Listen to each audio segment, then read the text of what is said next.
History Month.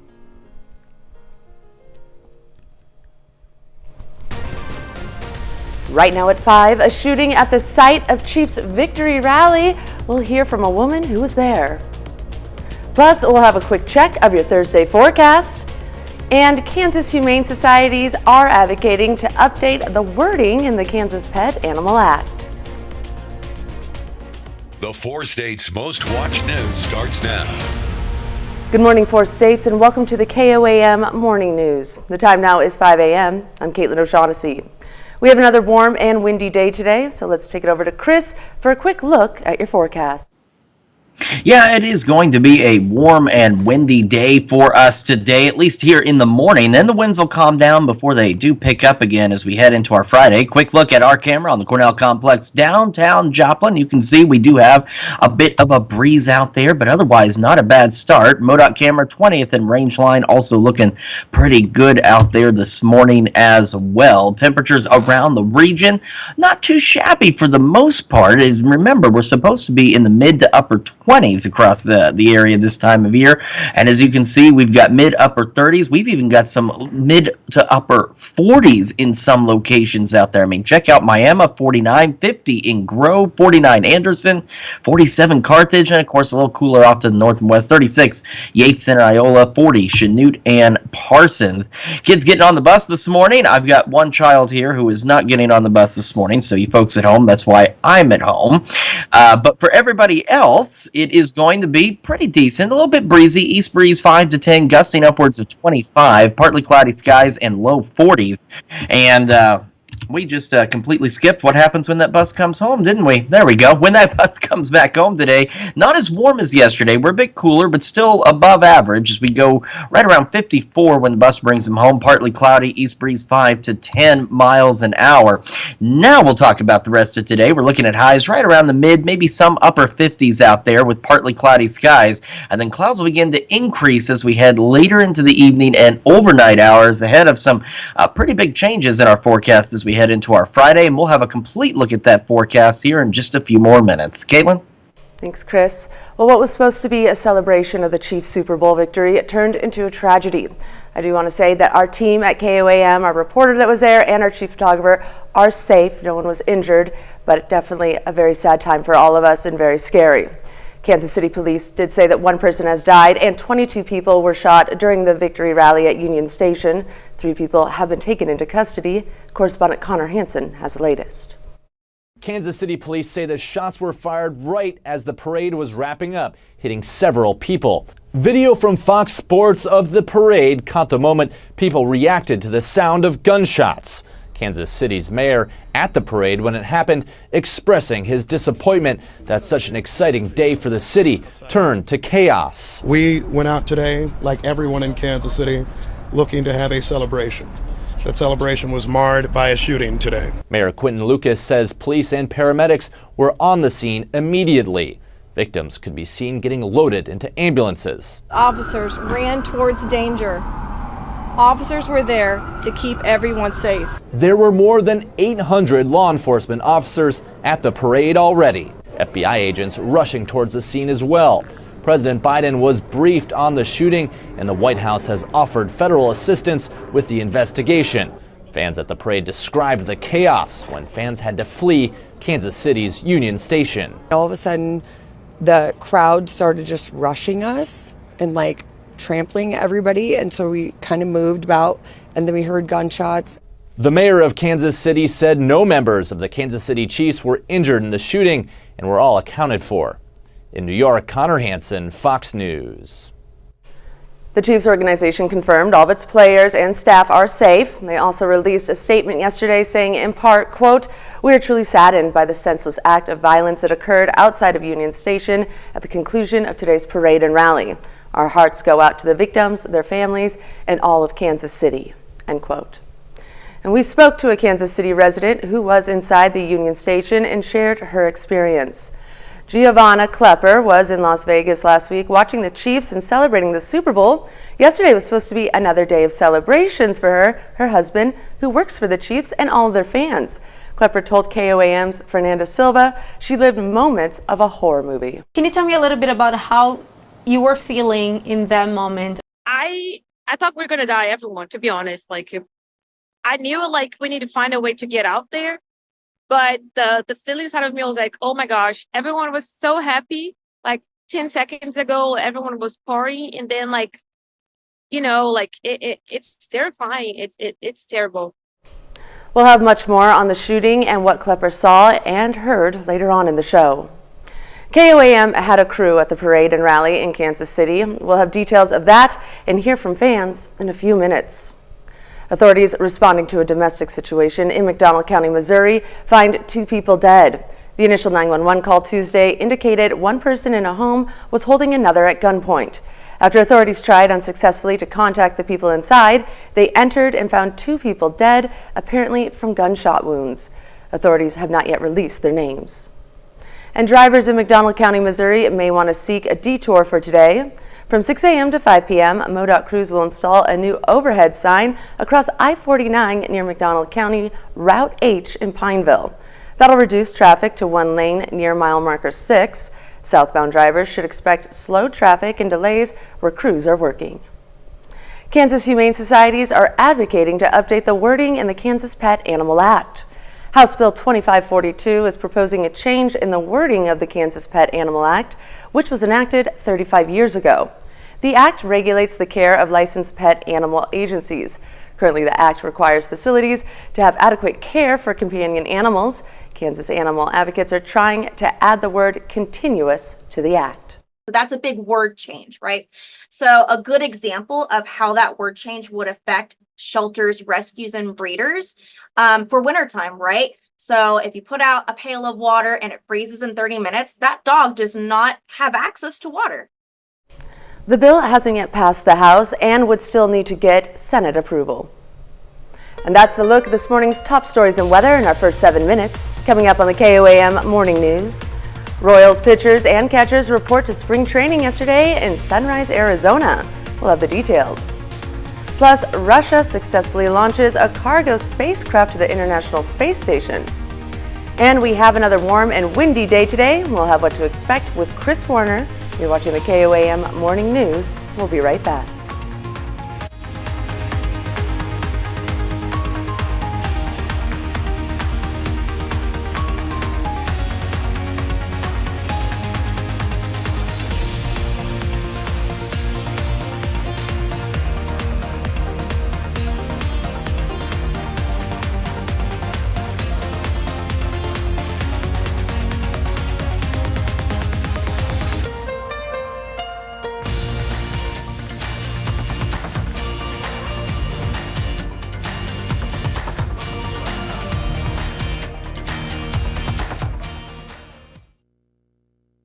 $299.99 plus 6 years no interest and free shipping. But don't wait, the fantastic 4-day sale at Denver Mattress ends soon.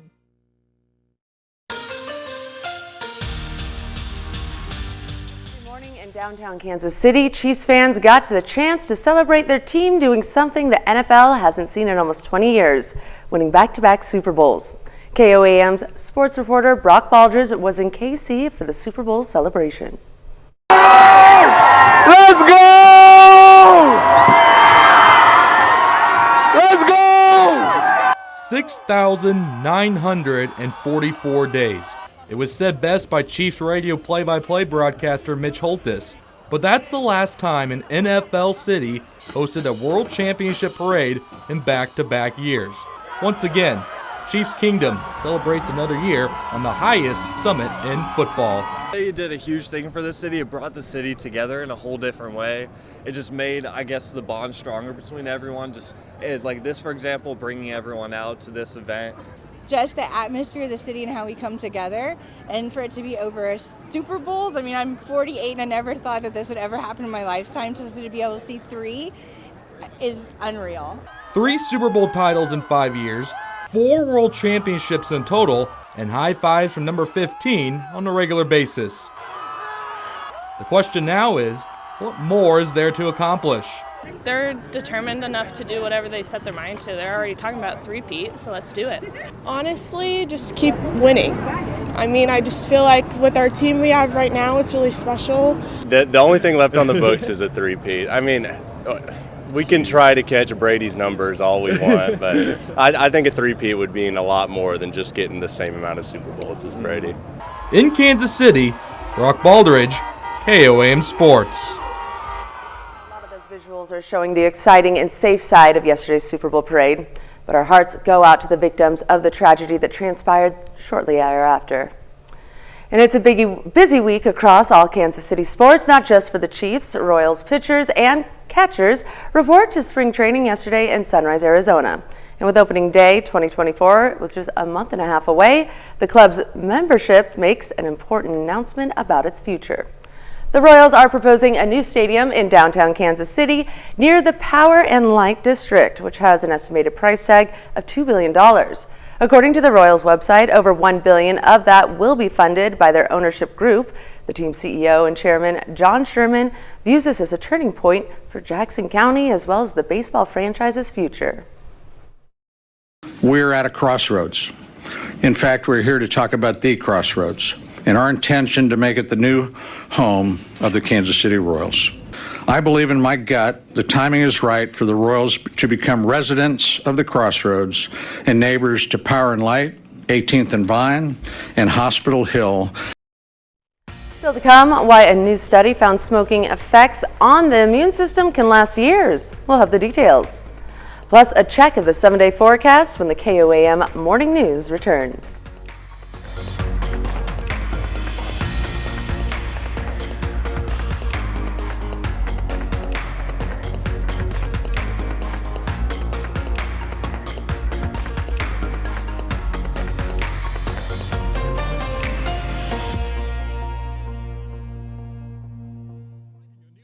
Is as easy as one forever at Roper Honda.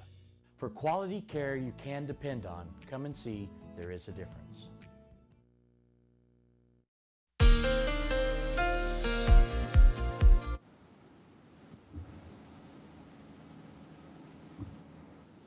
Welcome back to the KOAM Morning News. It is now 5:17 on this Thursday morning here in the 4 states. We're taking a live look from our camera downtown Joplin on top of the Cornell complex, and it got a bit of a breeze out there. Otherwise, it's not too bad. MoDOT camera 20th and range line also looking pretty good this morning. A few cars out there getting their day underway on what is going to be another nice but somewhat cooler day across the area.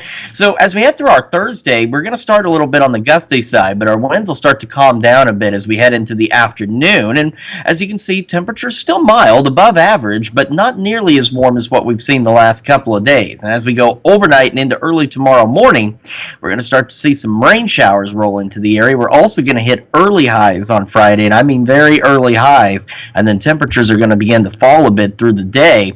And as you can see, snow showing up on the future track as we head through late morning and into the early afternoon hours. Now, some of this snow may not actually reach the ground, so by 3 o'clock, a lot of what you're seeing may actually just be on radar, but not actually falling. And the other side of this is the latest check of the snow tracker forecast, we're not really seeing any significant accumulation, so maybe a dusting at best, depending on how this snow can come down, and then it'll clear out, and we're going to be much colder as we head into the upcoming weekend.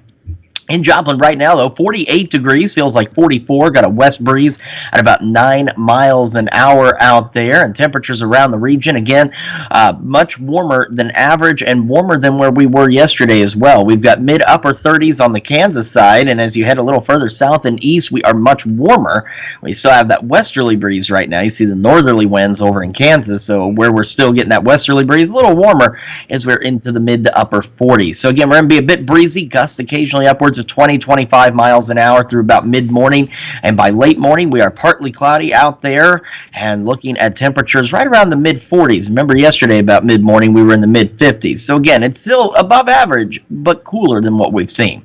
Partly cloudy will be the trend today across the area. We're going to go mid-upper 50s out there. Some of us though will be in the low 50s, but again otherwise not too bad. Heading into tonight though, clouds will begin to increase late through the evening and into the overnight hours, and we'll go mostly cloudy and about 41 degrees. Then we'll warm up just a hair as we head into our Friday And that'll happen early in the morning. So we're looking at early highs, upper 40s, and then those will begin to fall back gradually through the day. The good news is they don't just tank, but they will start to get colder. And we'll have that wintry mix possible in the first half of our Friday as well. It'll be breezy. Winds will be gusting upwards of about 30 miles an hour out there.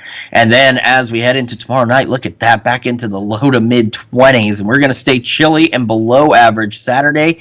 Sunday, though, a little bit warmer, and as we head into next week, looking much better. Partly cloudy skies, temperatures go right back above average into the upper 50s and eventually even the mid to upper 60s.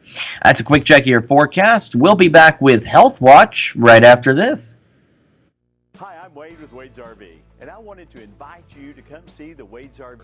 A 401k with a 4% company match and full benefits on day one. Please call us at 417-782-5080.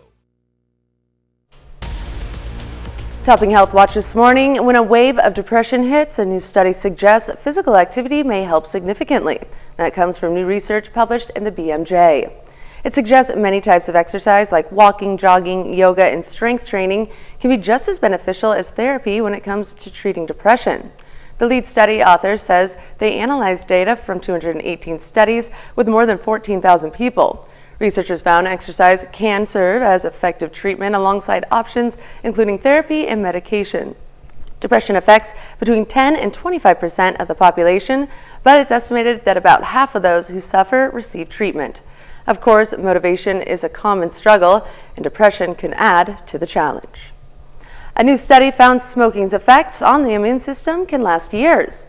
Smoking rates have been declining since the 1960s, but it's still the leading cause of preventable death in the U.S., killing more than 480,000 people a year. The study was published Wednesday in the journal Nature. It found smoking decreases the body's ability to fight off infection immediately and over time. When smokers in the study quit, their immune response got better at one level, but didn't completely recover for years. The FDA has approved the first treatment for severe frostbite.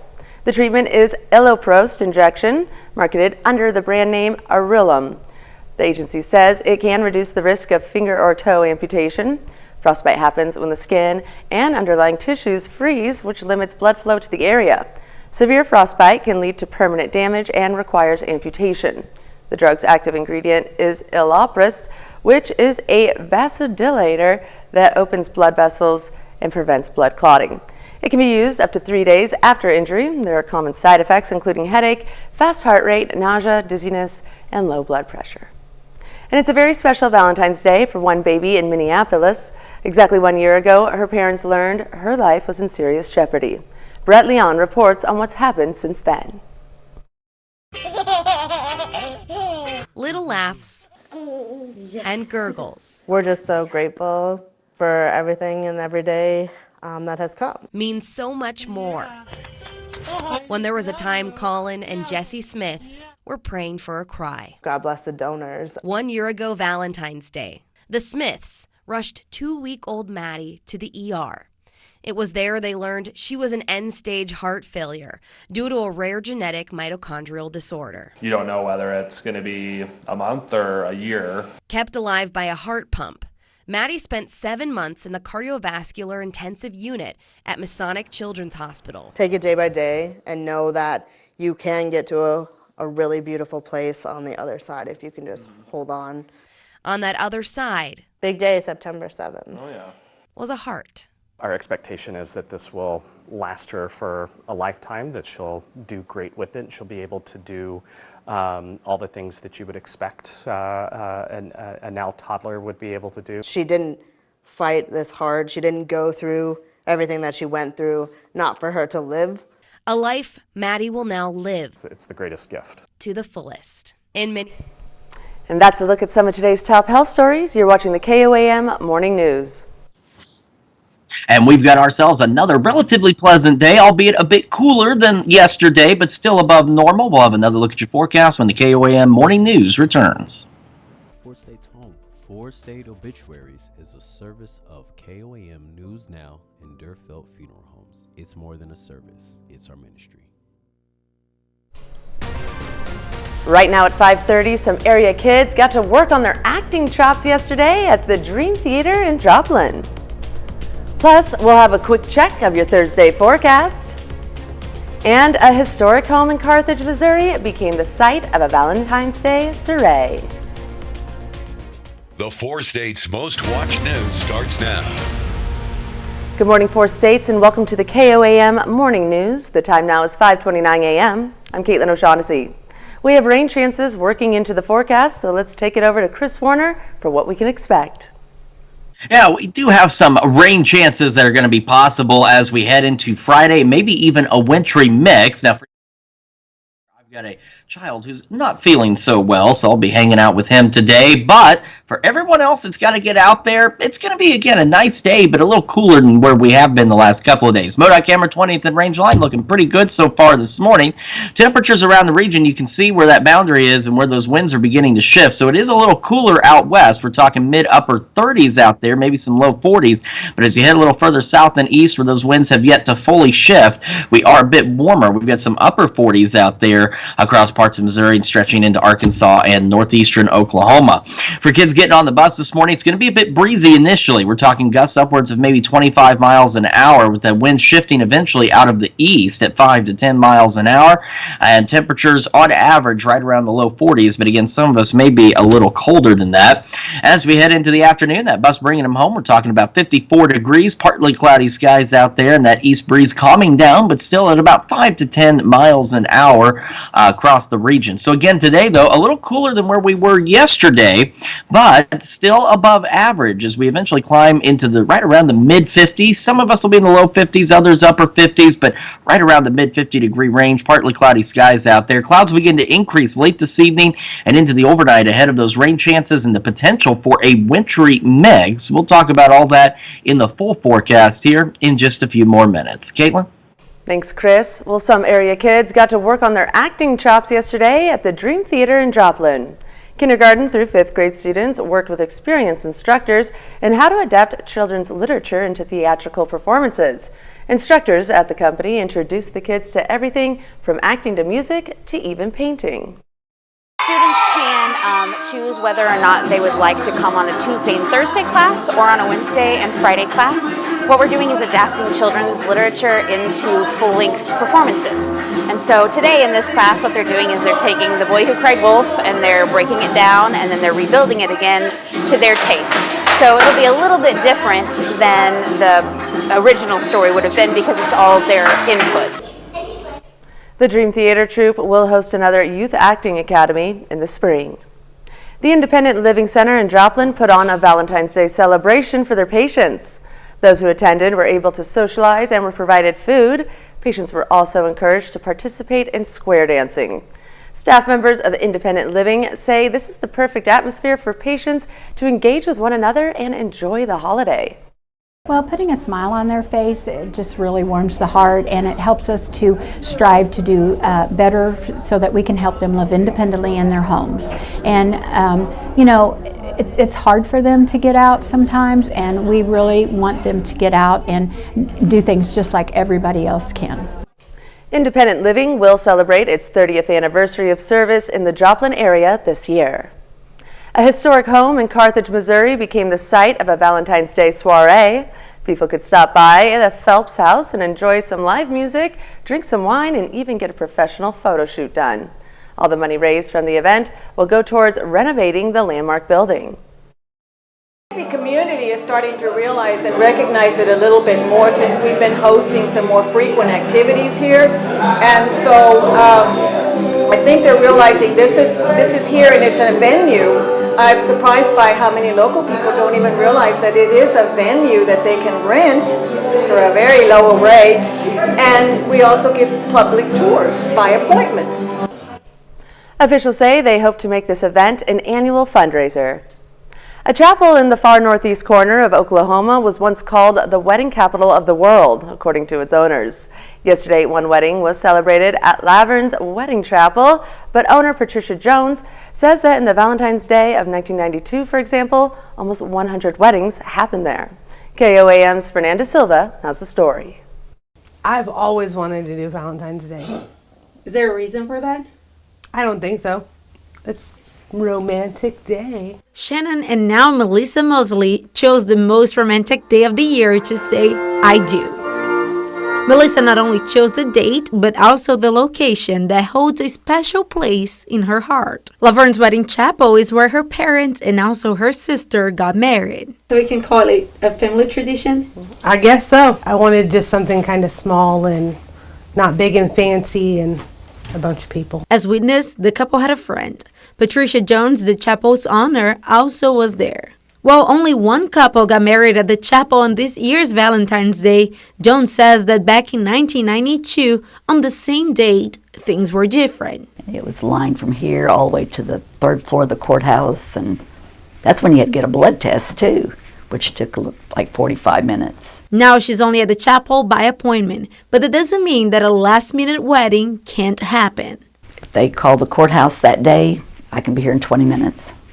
While Jones feels like weddings are not as popular as before, it's just a thing of the past, it really is. Some things have not changed at the chapel. This art up here, it's also part of the history of the chapel. It was once placed inside where the weddings happened, but now it's out here with the sign. You don't want to change it because, when they do come back 50, 60 years, later, say, oh, it looks just like it was when we got married. A thing the Mosleys might be able to incorporate to their February 14th celebrations. The good thing, though, is that you're going to save money on gifts because it's the Valentine's Day. It's also the anniversary gift, right.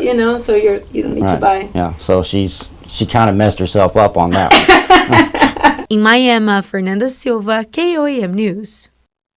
More than 100,000 people from all over the country have been married at the chapel. Melissa and Shannon Mosley have been together for less than 10 months.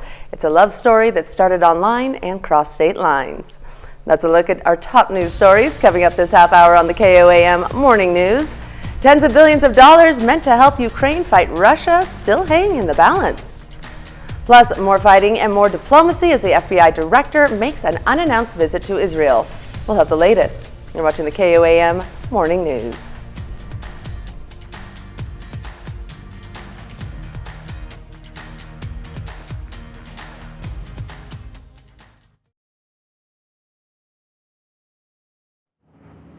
Futures. Great futures start here.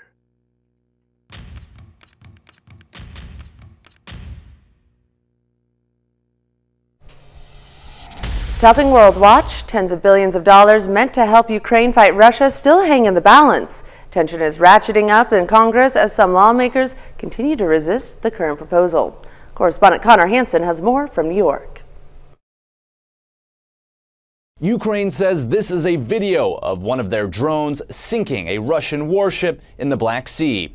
As its war with Russia slogs toward the 2-year mark, Ukraine still has plenty of fight, and European allies are pressing the U.S. to keep sending supplies. I welcome the recent decision by the European Union on a major new package of aid, and I count on the U.S. Congress to follow soon. That pressure comes after former President Donald Trump called out NATO members for not contributing enough for defense, suggesting they should not be protected from Russia. But the aid is still facing a battle of its own in the House. The package passed in the Senate, but it faces stark opposition from Republicans. $95 billion unpaid for to continue a war that has no clear mission while our border's wide open. House Speaker Mike Johnson says he's in no rush to bring the package up for a vote, frustrating Democrats. For the life of me, I don't understand what the Republicans are doing. They just keep blowing up any deal that comes forward. While the national security supplemental hangs in the balance, Defense Secretary Lloyd Austin told his counterparts that the U.S. will find a solution. We'll work together today on Ukraine's near-term requirements, including its urgent need for more artillery, ammunition, and air defense missiles. And Congress may have even more to deal with. National Security Advisor Jake Sullivan will visit Capitol Hill Thursday to brief Speaker Mike Johnson and Minority Leader Hakeem Jeffries on what's been vaguely described as a, quote, serious national security threat. Russia successfully launches a cargo spacecraft to the International Space Station. The ISS Progress 87 cargo spacecraft lifted off from Kazakhstan on Thursday. The cargo spacecraft will carry food and supplies to the International Space Station and is expected to dock on Saturday. Animal rights activists call for an end to the bullfighting in Mexico City. Activists holding a protest on the steps of the city's Congress Wednesday. The demonstration included street performances and a die-in with several women covered in fake blood. Protests come a day after a judge in Mexico City denied yet another request for an end to bullfighting in nearby Plaza Mexico Arena. Animal rights groups had filed a legal challenge that led to a temporary suspension of bullfighting. After the sport started up again last month, it had been previously banned in the city for 2 years. And Japan's once strong economy has unexpectedly slipped into a recession. This comes after 2 consecutive quarters of weak domestic demand. Typically, 2 consecutive quarters of economic contraction is considered a recession. Japan has now lost its position as the world's 3rd largest economy, replaced by Germany. And more fighting and more diplomacy as the FBI director makes an unannounced visit to Israel. Senior correspondent Mike Tobin has the latest from Tel Aviv. As the fighting grinds on in Gaza, President Biden sending his top national security officials to the region.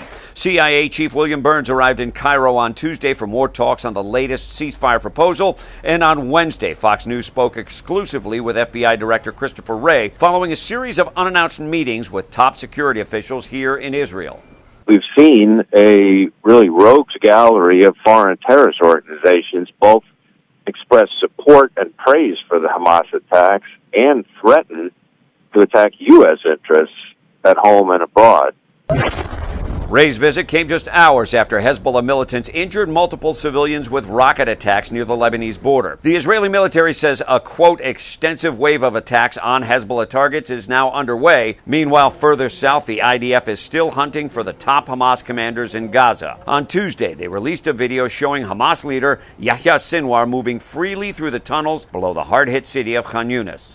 While the people of Gaza are suffering above ground, Sinwar is hiding in tunnels underground underneath them, running like the coward that he is. And with fighting now ramping up in the southern city of Rafah, diplomats from both sides are scrambling to get the new ceasefire in place, but it won't be easy. Where Hamas fits into that, all of the other pieces, that's things that we're going to have to work through with our partners in Israel. Israeli Prime Minister Benjamin Netanyahu has reportedly told his negotiators not to return to the talks unless Hamas drops its demand for an Israeli withdrawal from the Gaza Strip. And that's a look at some of your biggest headlines from around the world. We'll be right back. Every Thursday, leap to the top. TheOutpostCasino.com for promotional details. Get hot savings during Reddick's Furniture and Flooring with a side of smiles. Sign up for Pittsburgh's Meals on Wheels today.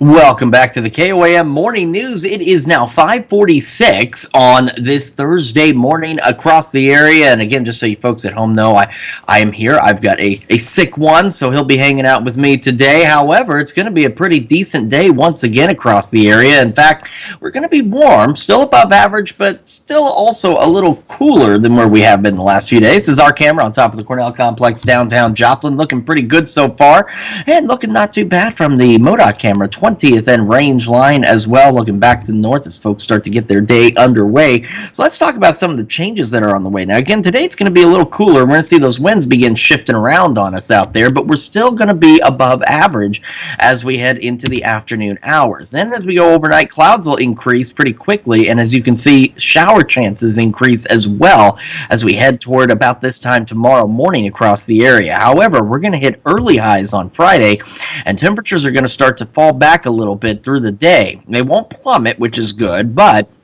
it's going to get cold enough that we could see a brief period of a wintry mix and perhaps some light snow. Now, at this point, despite how it may look on the future track, we're not expecting a lot of snow. In fact, we're only looking at maybe a dusting to an inch at best, and that's not even going to be everywhere. Not all of this snow will necessarily reach the ground, but just be aware that it is expected, and it could lead certainly to some slick spots across the area as well. Right now in Joplin, though, not doing too bad over here. We're at 48, feels like 44 with that west breeze at about 9 miles an hour under otherwise clear skies, and we'll start to see a few clouds here and there as we head a little further into the morning.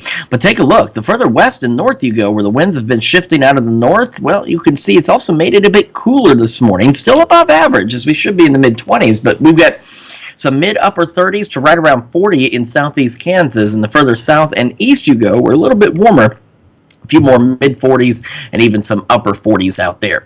As we get our day started, again, we're still going to deal with some gusty winds for the first half of our morning, and then thankfully, as we've been talking about, those will begin to calm down as we head later into the day across the area. And again, a little cooler, but still above normal, mid-40s by late morning under partly cloudy skies. Partly cloudy skies as we head into the afternoon as well, mid to upper 50s for most of us, but some of us may hang out in the low 50s today, especially out west, where that north wind is going to make things a little bit cooler. And once again, the clouds will increase as we head into the evening hours across the area, and we'll go mostly cloudy overnight, lows back still above normal, back into the low 40s across the area for us tonight. And then as we head into our Friday, again, we're going to have early highs into the upper 40s, and then temperatures will begin to progressively fall back across the area. And then we're looking at the rain chances, that wintry mix in the first that day. Breezy as well. North winds for everybody, gusting upwards of 30, so it's going to feel pretty cold. Look at that low down to 24. Below average on Saturday, 27 for the low. Back to warmer temperatures Sunday, mid-50s, sunny skies. Partly cloudy as we head into next week, and temperatures returning to these above average spring-like levels as we go upper 50s and eventually even the mid to upper 60s across the area. So this cold spell, thankfully, does not last too long. And that's a quick check of your forecast. We will be back with more of the KOAM morning news right after this.